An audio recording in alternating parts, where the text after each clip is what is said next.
Guys ఈ video వచ్చి తిరుపతి సిరీస్లో ఎపిసోడ్ 7 అండ్ ఈ రోజు అయితే మేము తిరుపతిలో ఉన్న జూకి అయితే వచ్చాము. మేము తిరుపతి చాలాసార్లు విజిట్ చేసాం కానీ ఎప్పుడు జూకి అయితే విజిట్ చేయలేదు. సో ఈసారి ట్రిప్ ప్లాన్ చేసుకున్నప్పుడే అనుకున్నాము తప్పకుండా జూ కూడా విజిట్ చేయాలి అని చెప్పి. అండ్ మనకి తిరుపతి నుంచి జూ వచ్చి జస్ట్ 8 కిలోమీటర్స్లోనే ఉంటుంది. సో అందుకని మేము జూ కూడా ట్రిప్లో యాడ్ చేసుకున్నాము. అండ్ జూకి మనకి బయట టికెట్స్ ఇస్తారు. సో ఆ టికెట్స్ తీసుకొని మేమైతే లోపలికి ఎంటర్ అయిపోయాము. అండ్ లోపలికి వెళ్ళిన తర్వాత మనకి ఇలా బగ్గీస్ అవైలబుల్గా ఉంటే బగ్గీకి కూడా మనకి సపరేట్ టికెట్ ఉంటుంది.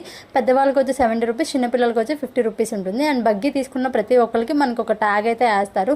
ప్రతి ఒక్కరికి వేస్తారు. సో ఈ ట్యాగ్ ఉంటే మనం ఏదైనా బగ్గీ ఎక్కిపోవచ్చు వెళ్ళడానికి. అండ్ లోపలైతే మనకి చాలా బర్డ్స్ అవైలబుల్గా ఉంటాయండి.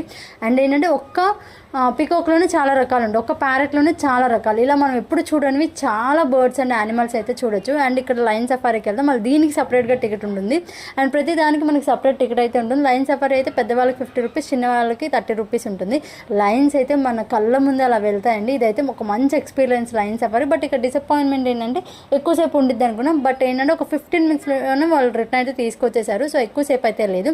అండ్ టైగర్స్, చీతాస్ ఎన్ని అయితే ఉన్నాయి, చాలా అంటే చాలా రకాలు ఉన్నాయి. అండ్ నేను మా బుడ్డోడు అలా జూని అయితే ఎక్స్ప్లోర్ చేసినాను. సో ఎవరైతే జూ విజిట్ చేయాలనుకుంటున్నారో తప్పకుండా అయితే 5 లోపే విజిట్ చేయండి. 5 తర్వాత లోపల అయితే ఉన్నివ్వరు. సో ఎవరైనా విజిట్ చేయాలని 5 లోపే విజిట్ చేయండి. Bye bye.